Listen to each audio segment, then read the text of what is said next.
बिस्मिल्लाहिर्रहमानिर्रहीम, अस्सलाम वालेकुम। मेरा नाम आसिफ नज़ीर है, having 20 years of experience in pharmaceutical business और उसके साथ साथ मैं राइटर और मोटिवेशनल स्पीकर भी हूँ।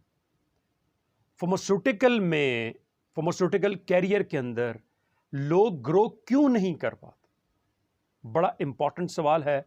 और आपने ऑब्जर्व किया होगा कि बहुत सारे लोग ऐसे हैं जो कि मेडिकल रिप्रेजेंटेटिव ज्वाइन करते हैं और मेडिकल रिप्रेजेंटेटिव इस फार्मास्यूटिकल कैरियर को गुड बाय कह देते हैं या उनको गुड बाय कह दिया जाता है, या वो बहुत मुश्किल से कोई फर्स्ट लाइन मैनेजर बन जाते हैं और देन उसके बाद फिर वो सारी जिंदगी फर्स्ट लाइन मैनेजर ही रहते हैं। सो ऐसा क्या है कि एक ही तरह की इंडस्ट्री में, एक ही कंपनी के अंदर, एक ही तरह के कस्टमर, एक ही तरह की टेरिटरी, एक ही तरह के हालात, कुछ लोग जो है वो 8-10 साल के अंदर मेडिकल रिप्रेजेंटेटिव से स्टार्ट करते हैं और वो नेशनल पोजीशंस के ऊपर पहुंच जाते हैं, और बहुत सारे लोग वो मेडिकल रिप्रेजेंटेटिव ही रहते हैं, ये बड़ी मुश्किल से वो फर्स्ट लाइन मैनेजर बन जाते हैं। So what is the difference? क्यों फार्मास्यूटिकल में लोग ग्रो नहीं कर पाते? सो ये बड़ा इंपॉर्टेंट सवाल है। दो चीजें बड़ी इंपॉर्टेंट जो लोग ग्रो नहीं कर पाते, पहली बड़ी इंपॉर्टेंट चीज ये है कि उनके ऑब्जेक्टिव्स बड़े क्लियर नहीं होते, lack of objectives, clarity of objectives नहीं होते। वो फार्मास्यूटिकल बिजनेस को सिर्फ और सिर्फ इसलिए ज्वाइन करते हैं कि शायद 2 महीने, 4 महीने, 6 महीने, 1 साल, 2 साल वो काम करेंगे और फिर उसके बाद स्विच कर जाएंगे किसी और प्रोफेशन के अंदर, या उन्होंने साइड बाय साइड कुछ और उनके प्रोजेक्ट्स चल रहे होते हैं, वो ज्वाइन करते हैं। लेकिन बिलीव यू मी, शायद परसेंटेज में अगर मैं आपको बताऊं तो 99% लोग जो हैं इस इंटेंशन के साथ आते हैं, वो फार्मास्यूटिकल में ही जो है वो उनको कैरी करना पड़ता है बड़े मुश्किल से, because it's a full time job. आप ऐसा नहीं हो सकता कि साथ आप फार्मास्यूटिकल भी करें और साथ कुछ और भी करें।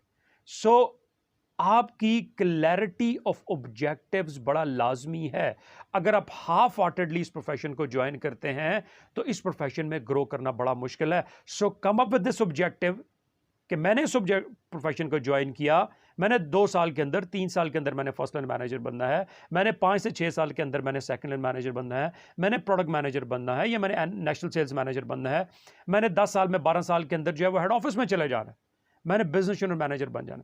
सो उससे फिर आपका जो काम करने का अंदाज है, जो आपकी फील है, जो आपका एनर्जी लेवल है, that would be entirely different. कि आप अगर काम कर रहे हैं और आपको पता नहीं है कि आपके ऑब्जेक्टिव्स क्या है, आप कहीं जा रहे हैं और आपको पता नहीं कि आप किधर जा रहे हैं, सो आपके अंदर वो एनर्जी और वो पॉजिटिव फील और वो मोटिवेशन नहीं आ सकती। So very important thing is कि अपने ऑब्जेक्टिव्स बनाएं, शॉर्ट टर्म ऑब्जेक्टिव्स बनाएं, 5 साल के ऑब्जेक्टिव्स बनाएं, 10 साल के ऑब्जेक्टिव्स बनाएं कि मैं 10 साल के बाद इस प्रोफेशन में अपने आप को कहां देखना चाहता हूं। बिलीव यू मी, फार्मास्यूटिकल ऐसा प्रोफेशन है कि शायद ही किसी प्रोफेशन में आपको इतनी ग्रोथ की अपॉर्चुनिटीज मिलती हों जितनी इस प्रोफेशन के अंदर है, प्रोवाइडेड कि आपके ऑब्जेक्टिव्स बहुत क्लियर हैं, आप इस इंटेंशन के साथ काम कर रहे हैं कि मैंने इस प्रोफेशन में रहना है, मैंने जान मारनी है, मैंने सुबह शाम काम करना है, अच्छा काम करना है, स्मार्ट तरीके से काम करना है, और मैंने इस प्रोफेशन के अंदर ग्रो करना है। This is very important thing कि आपके ऑब्जेक्टिव्स का होना बड़ा लाजमी है।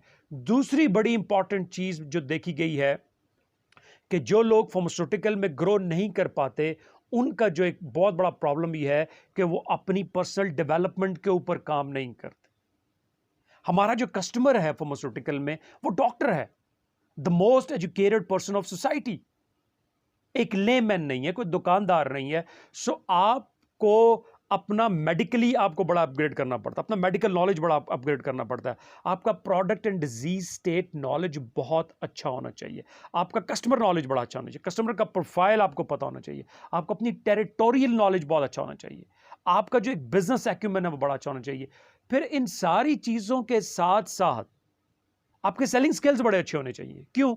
कि एक ही पोजीशन के अंदर, एक ही इंडिकेशन में एक डॉक्टर के पास हो सकता है 100 प्रोडक्ट्स आ रही हो, 100 कंपनीज आ रही हो, 100 डॉक्टर वो दवाई लिखेगा जो जिस लड़के के स्किल्स बड़े अच्छे होंगे, जिस कंपनी का बैकअप बड़ा अच्छा होगा।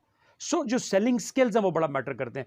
इन टोटैलिटी आपका मेडिकल, आपका डिजीज नॉलेज, आपका प्रोडक्ट नॉलेज, आपके सेलिंग स्किल्स, जब ये सारी चीजें बहुत अच्छी होंगी, आप एज ए पैकेज बड़े अच्छे प्रोफेशनल होंगे, तो फिर आप ग्रो कर पाएंगे और अपने कस्टमर्स को आप कन्विंस कर पाएंगे। So this is very important. So वो लोग जो अपनी पर्सनल डेवलपमेंट नहीं करते ओवर द ईयर्स, वो फिर इस प्रोफेशन से बाहर निकल जाते हैं और उनके लिए ग्रो करना बड़ा मुश्किल होता है। सो उसके लिए बड़ी इंपॉर्टेंट चीज मैं आपको बताऊं कि सिर्फ और सिर्फ 10 मिनट ऑन डेली बेसिस, रात को सोने से पहले एक अपनी हैबिट डेवलप कर लें कि मैंने 10 मिनट पढ़ना है। आप कोई लिटरेचर पढ़ें, आप कोई स्टडी आप पढ़ लें, अपनी प्रोडक्ट से रिलेटेड आप कोई चीज़ पढ़ें, आप अपनी जिस आप थेरेप्यूटिक एरिया में आप अपनी प्रोडक्ट प्रमोट करते हैं आप उसके बारे में पढ़ें। आप जनरली कोई भी चीज़ पढ़ें, आप मार्केटिंग की बुक्स पढ़ें, आप सेल्स की बुक्स पढ़ें, लेकिन अपनी हैबिट डेवलप कर लें कि मैंने सिर्फ और सिर्फ 10 मिनट ऑन डेली बेसिस रात को सोने से पहले पढ़ना है। और जब ये आदत आपको डेवलप हो जाएगी, इसके इतने profound impact. Let me give you an example. एक आदमी सिर्फ डेली 10 मिनट पढ़ता है, 10 मिनट में ऑन एन एवरेज आप 4 से 5 पेजेस पढ़ लेते हैं। एक बुक के नॉर्मली 200 पेजेस होते हैं ऑन एन एवरेज। सो इसका मतलब ये है कि आप 20-25 दिन में या मैक्सिमम एक महीने में आप किताब पढ़ सकते हैं। सो एक आदमी जो एक महीने में एक बुक खत्म करता है और साल में 10 से 12 किताबें पढ़ता है, उसका जो लेवल है, उसका जो सोचने का अंदाज है, जो उसका स्टेट ऑफ माइंड होगा, जो उसका बिहेवियर होगा, जो उसके जॉब रिलेटेड जो उसका एनर्जी होगा, जो उसका कॉन्फिडेंस लेवल होगा, जो उसका नॉलेज होगा, that would be entirely different उस आदमी से जिसने एक साल वैसे जाया कर दिया। क्योंकि एक किताब किसी भी राइटर की जिंदगी का निचोड़ होती है। सो अगर आप सिर्फ और सिर्फ 10 मिनट डेली बेसिस के ऊपर पढ़ने की आदत डेवलप कर लें, तो बिलीव यू मी कि उससे आपका जो है आपकी पर्सनल डेवलपमेंट बड़ी कमाल की हो जाएगी और आप बड़ा तेजी के साथ अपने कैरियर के अंदर ग्रो कर सकते हैं। So number 1, clarity of objectives. अपने ऑब्जेक्टिव्स बनाएं, शॉर्ट टर्म, लॉन्ग टर्म। और फिर दूसरा, रेगुलर बेसिस के ऊपर अपनी डेवलपमेंट करें। Thank you very much.